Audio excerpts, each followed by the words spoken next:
views expressed on this program are those of the hosts, guests, and callers, and are not necessarily those of this station, its management, or other advertisers. You're listening to Transformation Talk Radio.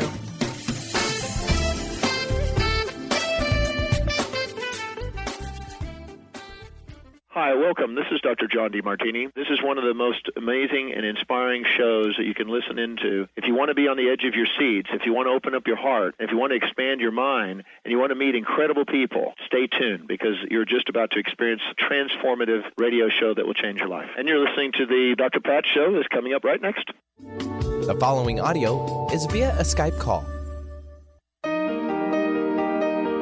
Welcome to the Dr. Pat Show. Talk radio to thrive by. Powerful, inspiring, and coming to you live, bringing you stories of people like you and me busting through and living life full out. Get ready to dare to wonder what your life would be like if you knew you could not fail. Hey, everybody. Welcome, welcome, welcome. It's so great to have all of you tune us in and turn us on. For those of you that want to find out more about us, really easy. Go to the drpatshow.com or go to transformationtalkradio.com. If you want to find out more about our network, how to host your own show, go to the transformationnetwork.com. We've laid out an entire website dedicated to meeting you exactly where you are and what you want to show up in the world and how to create a powerful voice. Today, it's all about a powerful voice. You know, what happens when you go down a pathway and you look at your life and you think, you know, there's something here that I'm called to do. You know, perhaps, in fact, there have been some challenges in my life and I'm able to step forward and move beyond those challenges, but how to show up and do it in a way that is going to help other people do it. Madison Taylor is joining me here today. He's a co-founder and editor-in-chief of the popular inspirational website and daily newsletter, Daily Om. Daily OM, for those of you that are familiar with Daily Om. If not, please check it out. We're going to talk about this a lot. Now, when you are you're out in the world and you're recognized as this fabulous leader in self-help and new thought and spirituality. But yeah, here we are. You take 20 years of experience in personal development and alternative healing, and what happens? You create a forum, a place that people can come, can go, can visit. People can come and understand what it is they can learn more about in life. And for those of you, you've heard us talk about our technology that we're calling a positive mojo. And it's positive movement that we want to create.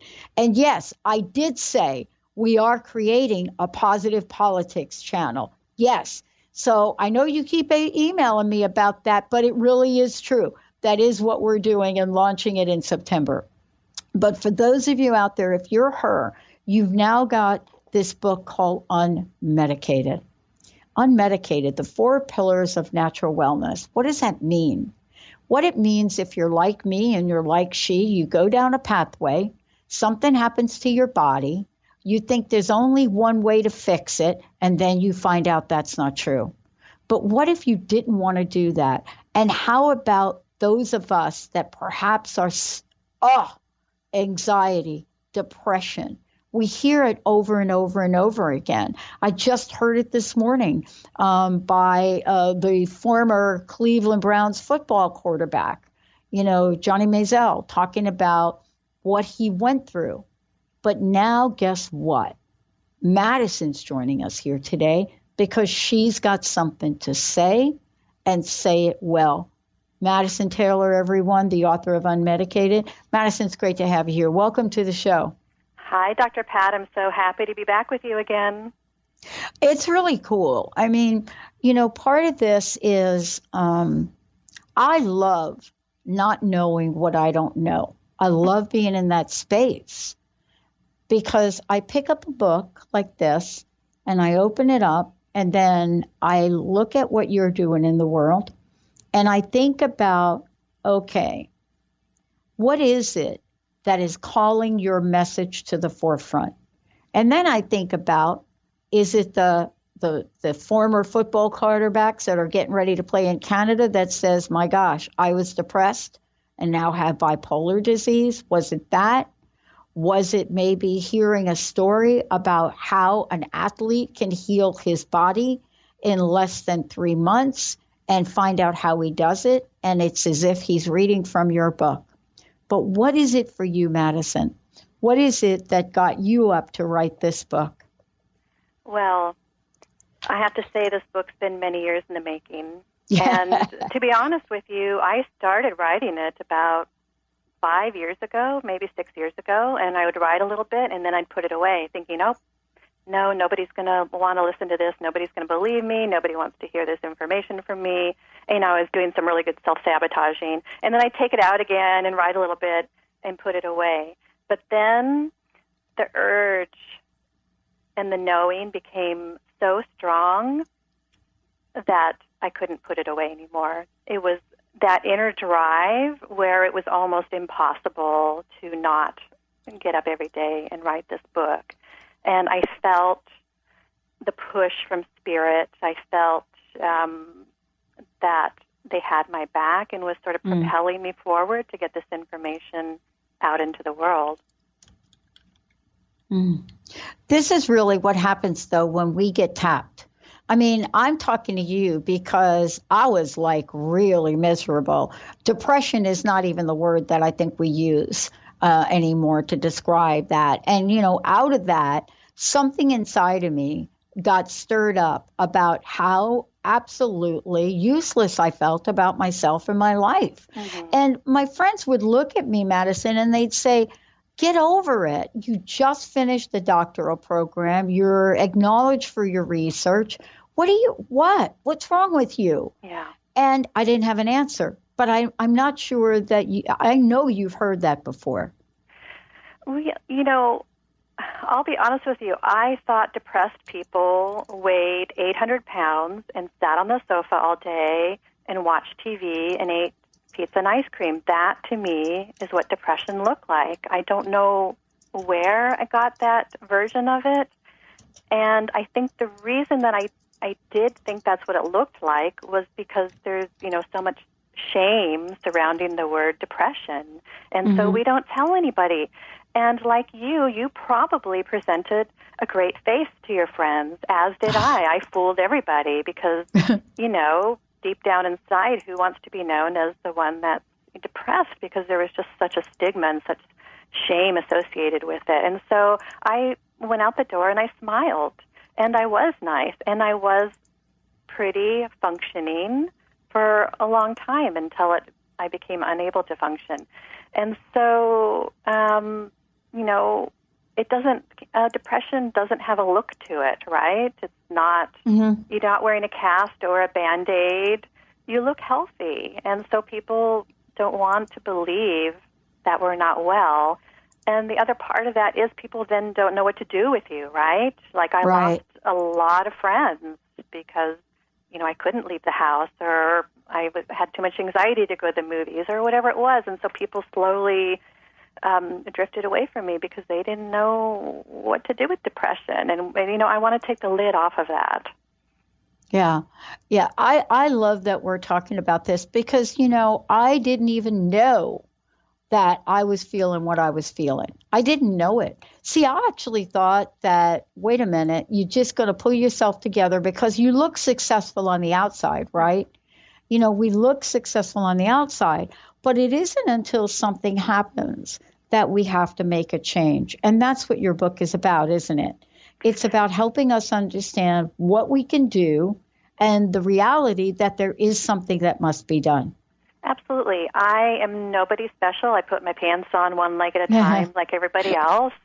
And just because I have a face like you that's out in the public eye, at the end of the day, we're still human beings with human emotions and feelings, and we're no different than anybody else. And, you know, I always feel really grateful when actresses in Hollywood come forward and say that they've suffered from depression because they're really, you know, putting their career on the line, and they are a public figure and willing to talk about it, and I really appreciate that. And a lot of women now are coming forward in the public eye talking about, like, for instance, postpartum depression, which is really great. So I love that. Let's keep the conversation going. And I always tell people, if I can do this, anybody can do this. Mm-hmm. And, you know, I think that I'm like with you. Postpartum depression, I believe that my mother suffered from that and actually never recovered from it. Yeah. Because it wasn't a thing back then. You know, it was like, oh my God, get over it. You're just tired, just had a baby. But that's not the whole story.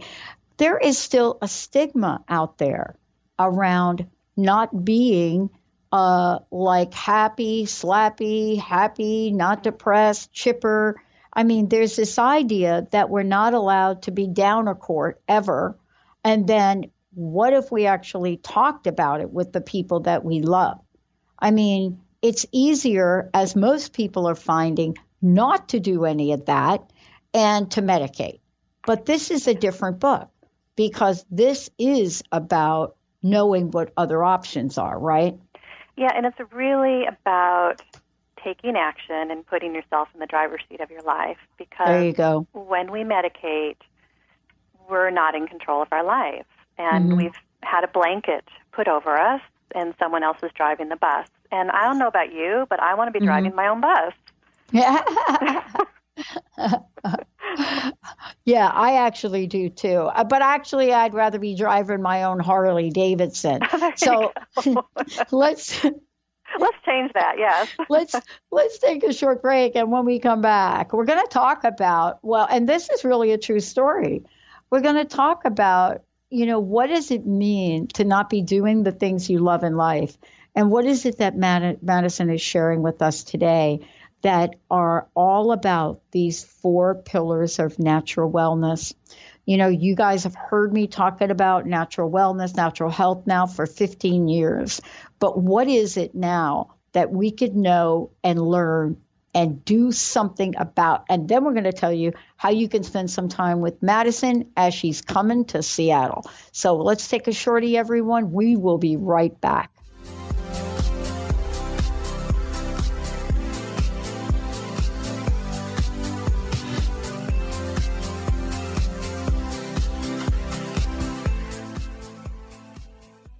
Tune in to Lucid Planet Radio with Dr. Kelly Neff. This hit show will illuminate your senses and empower you beyond your daily stressors and hardships. Renowned psychologist and author Dr. Kelly will captivate you with far-reaching topics and amazing guests as you wake to the greatest version of yourself. Learn to tap into your intuitions, think critically about our world, heal emotional and psychological wounds, and follow your passions to live your dreams. The Lucid Planet. Welcome home. Visit lucidplanetradio.com for more information. What is a brilliant culture, and how do we create them? Why are they important?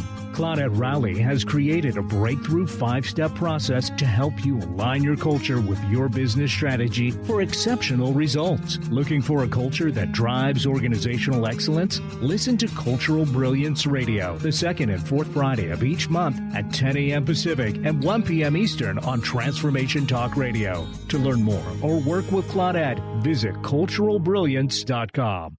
Are you looking for the perfect setting for your next workshop or retreat? At Spirit Fire Meditative Retreat Center, cultivating consciousness is what we do best.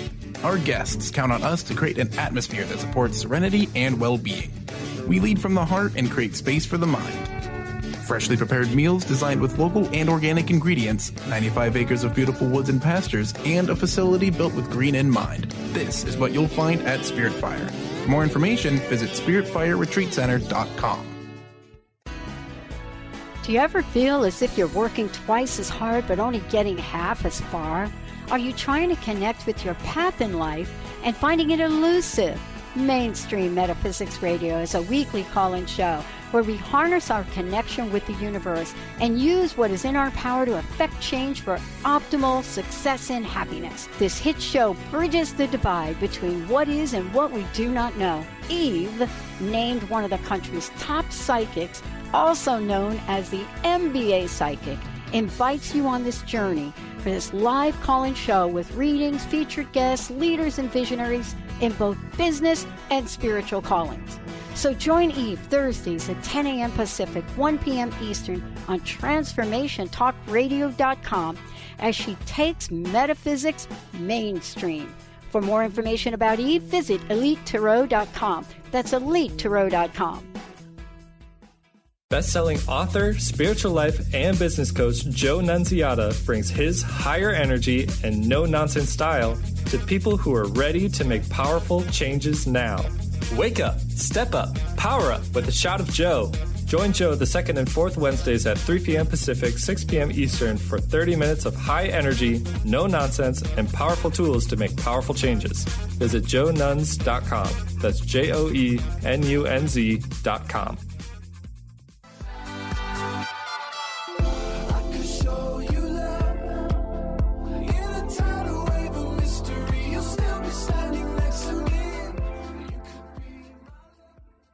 Hey, everybody, welcome back. And by the way, we have a copy of Madison's book, Madison Taylor joining me here today, Unmedicated. And, here's what I want to say about this. But for those of you, before I actually say it, you can go ahead and find information about Madison on the website, dailyom.com. It's O-M, dailyom.com. Or madisontaylor.com. And Madison is spelled with a Y. I love that. MADISYN, Taylor.com. I'm like Patty, and I'm spelled with a Y too. And don't forget, please write this down in your calendar if you would. Bastyr University Bookstore, which is in Kenmore. Bastyr, we love Bastyr. If you write this down, February 16th from noon to 1, there's going to be a special event. All of you are welcome. Madison's going to give a talk. She's going to sign copies of her book.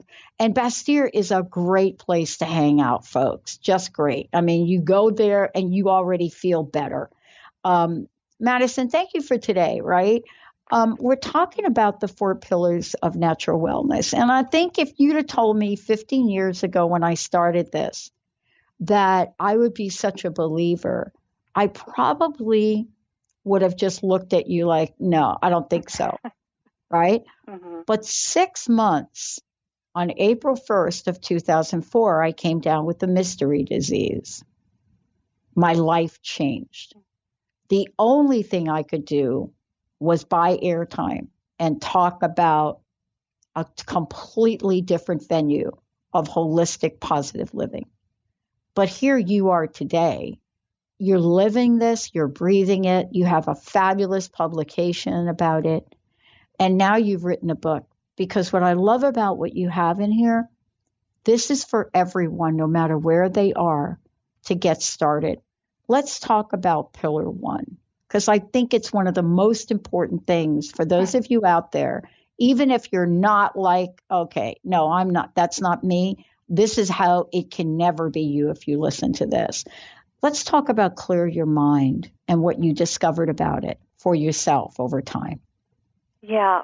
So one of the most important action steps in the first pillar, clear your mind, is meditation. And I know people tend to roll their eyes, as both of us probably did at one time. And when we think of people meditating, we see people in robes and crazy lotus position with beads around their neck, and that's not what it's about. When I was so sick when I first learned to meditate, I couldn't even sit up straight. I meditated laying down. And that's exactly what every meditation teacher says not to do. But you know what? I did it anyways because that's what I could do. And for me, I wouldn't think of leaving the house without meditating, just like I wouldn't leave the house without brushing my teeth. That's how important it is to me. Because what it does, and it may seem counterintuitive, but it actually creates space. It actually creates space in your brain and for your day ahead by getting rid of the clutter, right? And you used to call it busting the crust, I remember, back when I was with you before, right? So it gets rid of all of that stuff going on in your head. And the result of that, which I love, is you can recapture that feeling anytime during the day. So if I've taken the time, and it doesn't have to be 20 minutes or 30 minutes, it can be 3 minutes or 10 minutes to quiet your mind, take some breaths, clear your mind. You can recapture that feeling anytime during the day. So if you're stuck in traffic, your boss is yelling at you, your kids are screaming, just take a breath. And you recapture, it's like a cellular memory, that feeling of complete calm and peace that you created for yourself earlier in the day. I want to take that moment now. Yeah. Where we do that. Because it's one of the most important things we could pick up right now. You know, I was watching one of the Olympic events, and one of my favorites, I shared this in a previous show, the snowboarding events, the women's snowboarding events. And the woman that won the gold did something very interesting. When you saw her at the top, and even when she finished, you could see what she was doing, Madison. She put her hand on her heart and tapped it. And you could see her breathing. She wasn't talking. She wasn't talking to the coach standing there. She wasn't talking when she came down to people. She wasn't rolling her eyes. You know, she didn't, make it. She stood there with her hand on her heart. And you could see her taking that deep breath. I love that so much. So she's recapturing that moment when she's deep in meditation and recalling that sense of clarity for her and that sense of peace. And I have to say, it doesn't take, it's called meditation practice for a reason. It does take some practice, but it doesn't take long to start creating that sort of cellular memory that is available to everybody. And what I love about meditation is it doesn't cost a dime, and it's available to everybody. You can be in a wheelchair and do it. You can be bedridden and do it, and it doesn't cost anything. It's a gift for yourself. Yeah. One of the things, too, is as we're talking about this, there's a reason for it. There's a reason to pause. There's a reason to stop. There's a reason to find a way to clear the mind. And I like to think it's a spiritual reason for me, because I know that the universe, God, whatever you believe in, I believe is a benevolent one. And I do believe it's trying to get my attention. And what I have to do in order to hear that wisdom for myself is I have to stop. We're so busy, we don't stop. We don't stop. Yeah, we, as a species, we love to be busy. And I have friends that actually think they're superheroes because their calendar is completely full every day. And I tell them, what that really means. It's a form of self-sabotage. But we don't, in our country in particular, we don't honor the quiet moments and the stillness. And they're vital. And for me, what you mentioned about getting attention, the Spirit was able to get my attention only when I stopped to quiet my mind. And then I was able to heal my body from my sickness. I wouldn't have heard the whisper if I hadn't taken the time to be still. And imagine what I would have missed out on. I wouldn't be sitting here talking to you today if I hadn't taken the time to learn to meditate. Well, part of this is looking at what we can do, what we can say, what we can know in the world. And we're also going to talk about what it means to nurture our spirit. And there are many ways to go about that. This book also includes ways to strengthen our body. And what does that mean to strengthen our body? What are the tools that we know about that many of us have tried? But more importantly, what is it that we feel inside us? How do we feel that change when we find things that work and work so well and so easily? We're going to take a short break, but before we do, Madison, how can people find out more about you? Again, how can they get a copy of the book? And then, Benny, I'd love to give a copy of the book away. Yeah, the book is available at most retailers. I love to support local book sellers in particular. I love a good bookstore, but it's available on Amazon, and you can find out more about me at dailyom.com. Great. And for those of you out there, when we come back, we're going to give a copy of the book away. And then we're also going to talk about, now what? Once we've cleared our minds, now what? What do we need to nurture? And how do we do it? How do we nurture that thing in the words body, mind, spirit? Why do we put spirit last in that? I got to talk to Madison about that. Stay tuned, everybody. We'll be right back with the show. Take a short break on.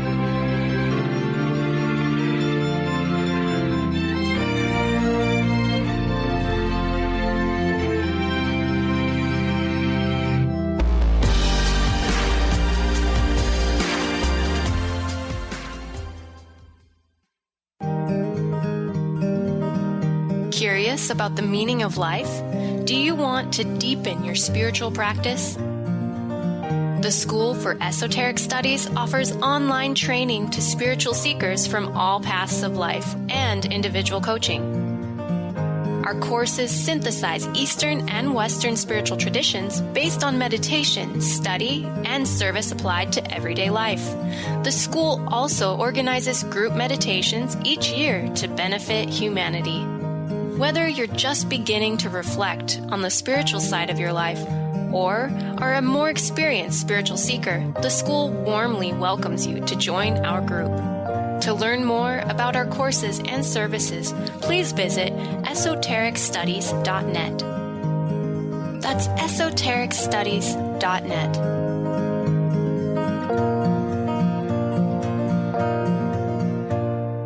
On the cutting edge of the new mainstream, Christine Upchurch is passionate about bringing together science, psychology, and spirituality in a way that can be applied to our everyday lives for true transformation. The Christine Upchurch Show, stellar conversations to illuminate your journey, engages some of the most outstanding visionaries on the planet in lively dialogue to inspire you to become that bright light you're meant to be. Join Christine every Friday at 11 a.m. Pacific Time on KKNW, AM 1150, and Transformation Talk Radio. Tune in to the Jen Royster Show, intuitive guidance to inspire your life, each Thursday at 8 a.m. Pacific and 11 a.m. Eastern on TransformationTalkRadio.com. This amazing show is an inspirational hour that will take you on an epic metaphysical journey to discover the spiritual approach to life's greatest challenges. Dr. Jen is an internationally known intuitive counselor, spiritual teacher, and energy healer. Call in for intuitive readings and visit JenRoyster.com for more information.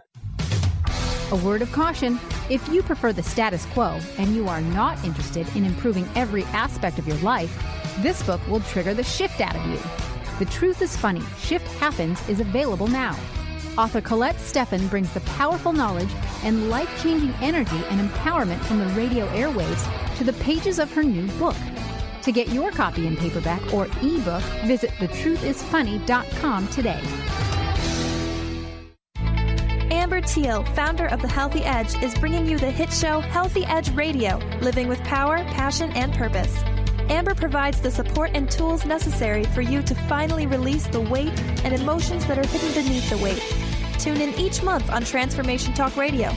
For more information on how you can take the next step with Amber, visit getthehealthyedge.com.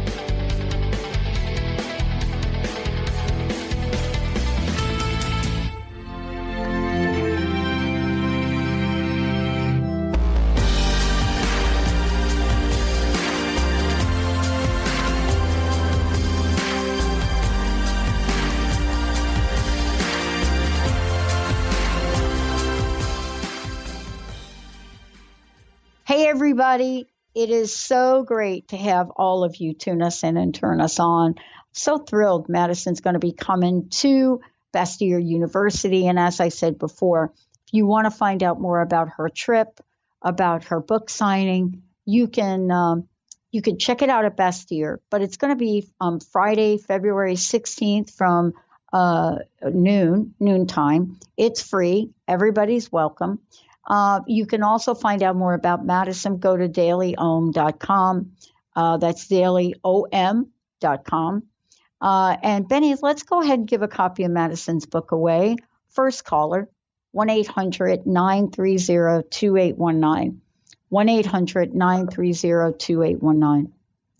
You know, Madison, a while ago when I first started this, I talked about the research that I did when I was in school. And I said for 8 years, I studied the consequences of broken promises. Mm. So just to tell everybody why I was really depressed after 8 years of that. And what I loved about that studying was what I learned from hundreds and hundreds of people I interviewed, 1,200 pages of interview notes, is the common theme throughout was this. Everyone said all we wanted people to do is honor the dignity of the human spirit. Mm. And that is something that we don't do. And so when you say in the book, nurture your spirit, you're not saying not to nurture your mind. You're not saying not to nurture your body. But there's something universal about the word spirit that is so powerful. And you've done such a great job. What have you discovered along the life, you know, the way to becoming you in this life? What have you discovered about how important nurture your spirit really is? Well, in the context of the pillar, spirit, I'm talking about your soul self. And that is the most sacred part of yourself. And it's interesting because you can't see it, right? You don't see it in the mirror. It isn't a body part. And so often it gets left behind. And it gets pushed, right, to the back burner. Because we can't see it. It's not in our face every day. And for me, I was raised with zero spirituality, zero religion, a very toxic, abusive household. And so I didn't have any concept that I was a soul in a human body, right? I just thought I was a body. And in fact, that's why I had my first panic attack, was thinking about those sorts of things when I was 8 or 9 years old. And so we disconnect from that because it's easy to. And if we're not fed that information, it just gets lost in the mix somewhere, and it sort of floats off to sea. And all we have to do is really, throw out our fishing rod and just reel it back in, because it'll be back with you in a nanosecond. We just need to acknowledge that we are spiritual beings living on this planet we call Earth. But here we are, and we are beings. And, we've been talking about the fact that, some people say we're spiritual beings in human skin. Other people like to think about it a little differently. But there is something that we cannot see. There's an invisible force. There's an invisible nature of what it is that moves us forward in life every day. Yeah. It is an invisible force, because we can't see that thing that gives us hope, or we can't see that thing that can heal a cancer cell, right? Yeah. We've watched this, right? Yeah. The energy of that. Or we can't see it. But boy, ask millions of people what they believe, Madison, and you get a whole different answer, right? Yes, and that's okay. Thank goodness we're not all the same. If we all were the same, we'd be terribly bored, wouldn't we? It's good to have it's good to have differences. And for me, it was that voice that protected me my entire life. I've been suicidal since I was a young girl, and it was that inner knowing, that soul spirit knowing, that kept me going. And it told me, just keep going, wait until you're 18 and you can move out of the house, just keep going. And that's what kept me alive. It was from the very depths of me. I didn't know what it was, but now we know it can only be one thing. And we can call it whatever we want. It doesn't matter what we call it. In fact, let's just not call it anything, because that makes it easier for people. It is a force. And for me, it came from deep within to save my life. And there's no other way around it. It saved my life. one of the things you point to in the book, and I want to talk about this, boy, if there was one thing I would say to people, if they said to me, Pat, what would be the one thing that you would share to people that doesn't really cost anything, and you could say to them, do this, do this, do this? Well, you say it in the book. You say, write as if your life depended on it, 5 to 7 days a week. And what I love about that is this is not about, we're not telling you to write a book, but you walk us through these steps. And I wanted to ask you about this. What is this? Talk about, if you don't mind, the essence of what this does to the body, to the mind, to the spirit, and to the soul. Yeah. Because it affects it all. Absolutely, yes. And meditation and journaling are my two favorite tools. And like you said, they're free and available to everybody, which is what I'm all about that.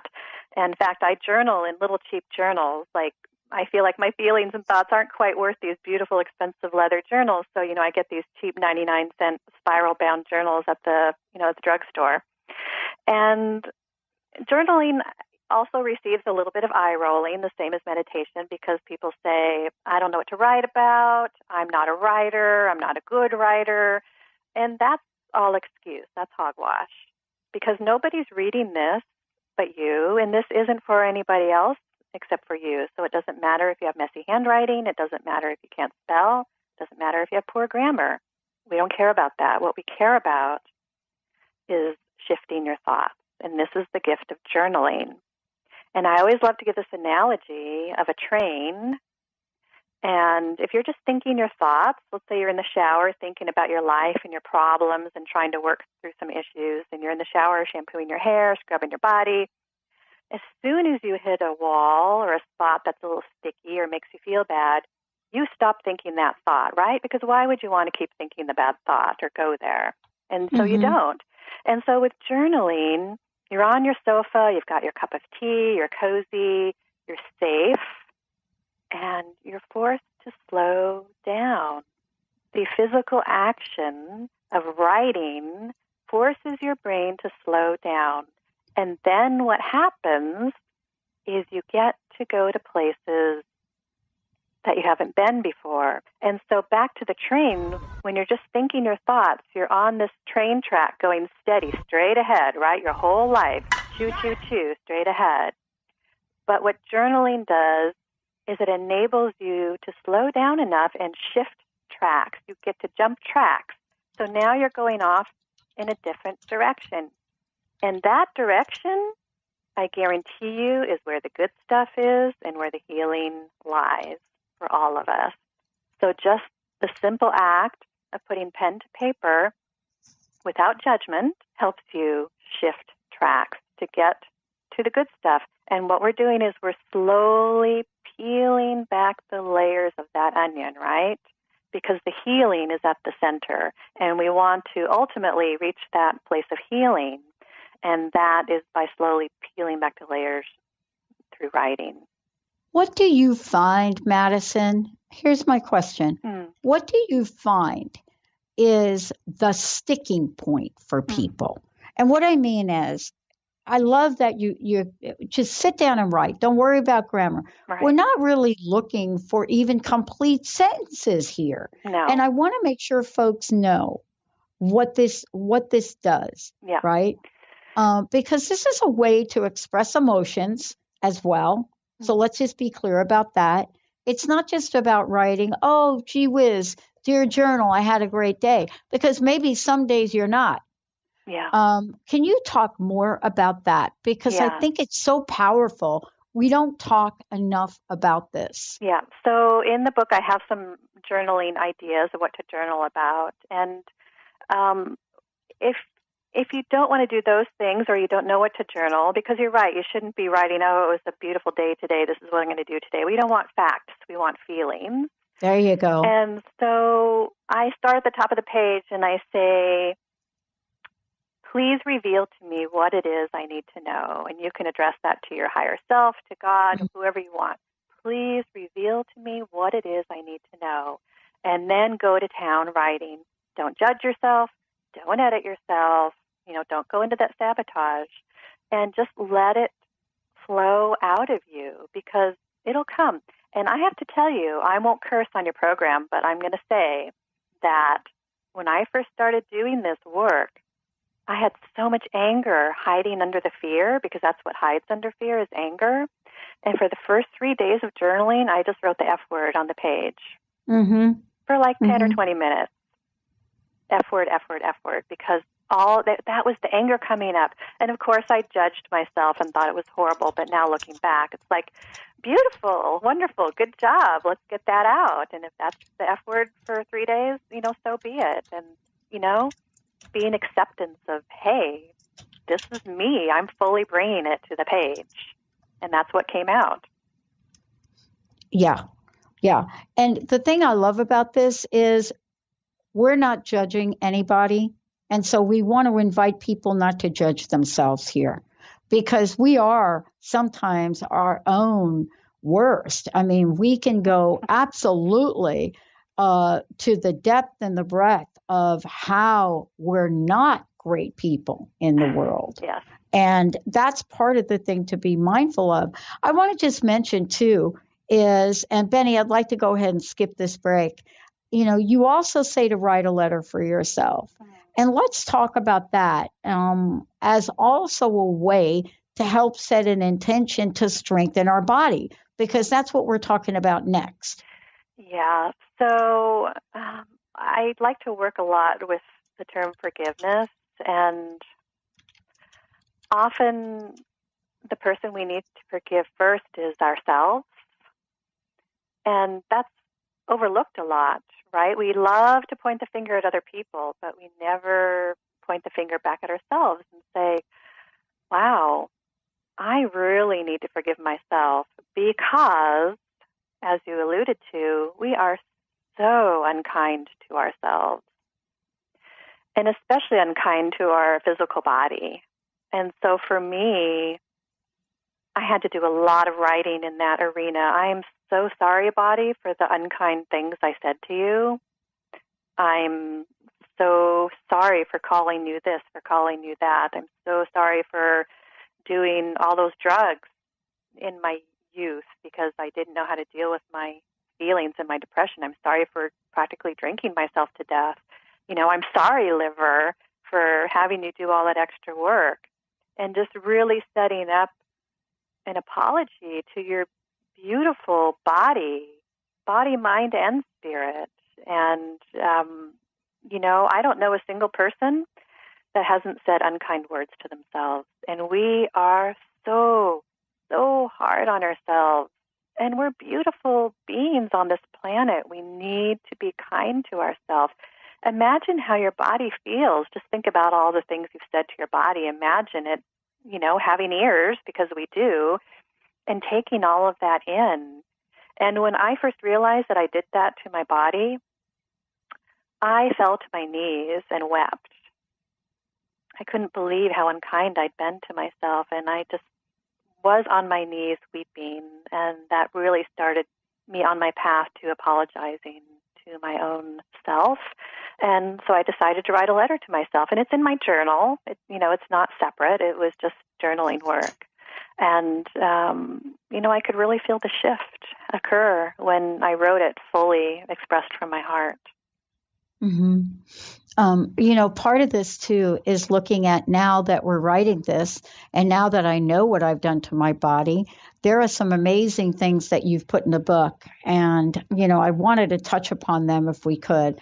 You and I had to go down a journey where our past years of putting things in our bodies that our bodies didn't necessarily like, we had to figure out how to get them out of there and then strengthen. Let's talk about what you discovered, because this is pivotal. It's one thing to take care of the emotional. It's another thing to take care of the spiritual. But we also cannot forget that our bodies need to be replenished too. Yeah, well, our body is housing our beautiful souls and our amazing, awesome brains, and so we need to take care of it. And most of us don't. And I find it interesting, especially lately, like the last 5 years, people are really into detoxing and they're really into cleanses. And I think that's great because we do need to cleanse our body, but I really love to build the body up. And so for me, that's all about supplementing the body, right? So instead of, and I had a long talk with my doctor about this because most doctors really like to, cleanse and clean out. And I talked to my doctor and I just had the really strong intuitive feeling that I needed to build my body. And as soon as I told him that, he was right on board with me, and we got on a plan of strengthening this physical vessel that needs to carry me through life. And so enough with the detoxing and the cleanses, let's start strengthening. And so that's really what I focused on through a lot of avenues, because we don't get another body in this lifetime, right? No, we don't. No, we don't. And the other thing, though, that what you talk about here is, even though we don't get another body here, what we can do is we can build up, we can strengthen it, we can get it well. There's so many things that we can learn to do with this if we're just willing to do it. And I love that you talk in the book is about alternative therapies. And, for you and I both, I mean, we've learned about what these alternative therapies are. And I will say, I mean, I look at some of the people that I'm close to in my life and I say, my gosh, why don't you try some infrared? Or how about, this thing that I learned about? And then I realized, well, wait a minute, Pat, you're not a doctor. So then I just say, why don't you go see Dr. Darvish? Right. But the point is, right, you can still go to an MD, yes, as I've done, and say, you know what, can you work with Dr. Darvish for me? Can you do that? And if they won't, I've walked away. Yes, absolutely. We need to take control of our health care because nobody else is going to do it. And I am getting email letters already from people that have read the book, and they are going to their doctors with my book in hand and saying, hey, I want to do these pillars. Can you help me? And that to me just is amazing. My doctor actually that healed me is a medical doctor. He's an MD, but he acts more like a naturopathic doctor. He's never written me a prescription, ever. I'm sure if I absolutely needed one, he would give it to me, and I would take it because I trust him. But I have tried every alternative therapy under the sun, and I list them in the book. And, some of them I didn't feel were that spectacular, but I feel like everything I tried had a little piece of the puzzle to me. There was a piece of the missing sort of link, and I got some benefit out of each therapy, and I'm glad I tried them. Some are a little more comical and a little laughable than others, but, it was part of my journey. And oftentimes, going to one type of healer situation would lead me to the next one, which gave me perhaps some greater benefit. So I don't consider anything I did a waste. I learned something from each practitioner and each kind of therapy, and sometimes it led me to the thing I needed next down the line. And that to me is a big part of the book, is keeping your eyes and ears open and taking action steps where needed. I think that most of the time, if we just knew some of the things you're talking about in the book, it's important enough. It's enough to get going. I mean, I would have never figured out about the allergies that I had in my body and then what nutrition does for it. And you talk about nutrition in the book as well. I mean, this is an area that I don't think that, you and I would be making a mistake by saying, we have a population and a culture of the United States that has forgotten what nutrition looks like. A, because a lot of folks claim that they don't have the dollars for it. But B, because they think sugar is their friend. And I just think there's a whole new education that has to happen around this. And you include this in your book. Yeah. And, we're not expecting people to change their diet overnight. For me, I learned slowly what good food was. I went off soda, for instance, in my early 20s, and I started drinking, some kind of a bottled iced tea. And then I realized when I started to learn to read labels, the best thing actually for my body is water, filtered water. And So, it's a process. It's a journey to find out what works well for you. I haven't eaten fast food in 25 years, and I would rather go without a meal than eat fast food now. And it's just because that I've educated myself about it, and I wouldn't do that to my body.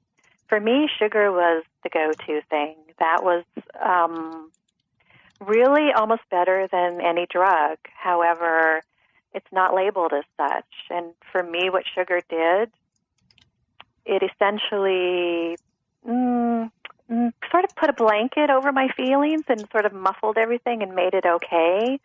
And when I started doing the exercise, that is in the book, and it says, when I would have a craving for a chocolate cake or a cookie, what is it in me that's saying, hey, I need to eat cake right now? And, instead of eating the cookie or the cake, exploring the motion behind it. But, and sugar also suppresses your immune system, and there's really nothing about it. But we're taught from an early age, we make Christmas cookies, we make birthday cakes, we give Valentine candy, we give Easter candy. And so we learn as children that candy and sugar equals happiness. And so it really starts to act like a drug in our bodies. And I will tell you, Dr. Pat, I've done a lot of different drugs in my life, but getting off sugar was way harder than quitting smoking, than quitting drinking, than quitting doing cocaine, any pills, the worst. And that told me what a handle it had on me, right? That's right. And we now know that for sure. Yes. There are now more and more bits of information that are coming out, but also the relationship of sugar to emotions, and the accessibility of sugar. And, more importantly than that is just, how about if we just read the labels a little bit? Just read the labels, just to see what is that's going into what I eat. But, part of this too, and what you talk about in the book, I think is brilliant. You bring it all together to say, let me give you a few things here. And I love that you're talking about in the book, blessing our food. Mm-hmm. That's something I learned from the native traditions. Yeah. But you're going to be talking with people about the book and more when you come to do the signing. I know the hour goes really quickly, Madison, and I know there's so much more to talk about. One last question for you. What did we leave out? What would you like to talk about and message you'd like to leave us with today? And thank you for all you're doing. Absolutely. I really want to tell people that, I was not born with a silver spoon in my mouth. I've always pushed the hard button. I've never had the easy button. I had a crazy, not good childhood. So I want people to know that I've been in the trenches, and I could not have written this if I hadn't been there and had the experiences. I am you, and you are me, right? We're all in this together. We're all in the same boat together. It's just that our packaging looks a little bit different. So we're going through the same thing. And this book is a love letter to everyone that is suffering, and it's really a guide to ultimate self-care. And it comes as a gift from my heart to everyone that is suffering, because I have been there. And I call myself a sharer, not a teacher. I just want to share the information, right? It's my service work to humanity, my gift to humanity. And, yes, it comes from my heart. And, we're all one, and we need to be kinder to ourselves, and we need to be kinder to each other. I love that. I love that this is your message, and I love what you're doing in the world. Thank you for being you. Thank you for doing what you're doing. One more time, how can people find out more about you? And we're excited about you coming to Bastille. I am too. You can find me at dailyom.com, and I'll also be on King TV's morning show with Margaret Larson on Thursday if people can't get out to Bastille on Friday. But I'm so looking forward to giving hugs and sharing tears with my readers and taking photos. I'll stay as long as possible, so no worries about time. We'll do what it takes to make sure everyone is seen and taken care of. Awesome. Thank you so much, everybody out there. Madison Taylor. The book is called Unmedicated, The 4 Pillars of Natural Wellness.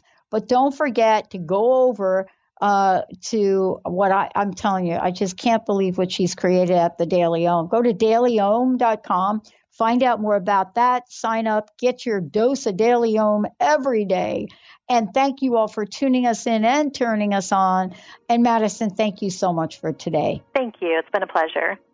Awesome. Hey, another hour on Transformation Talk Radio coming up now.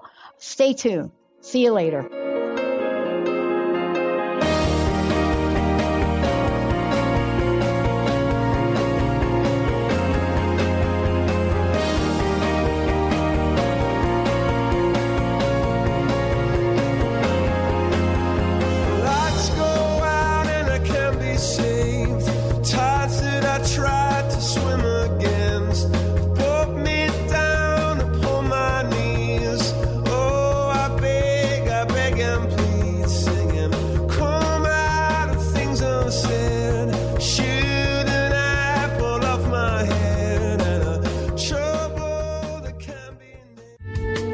Preceding audio was via a Skype call.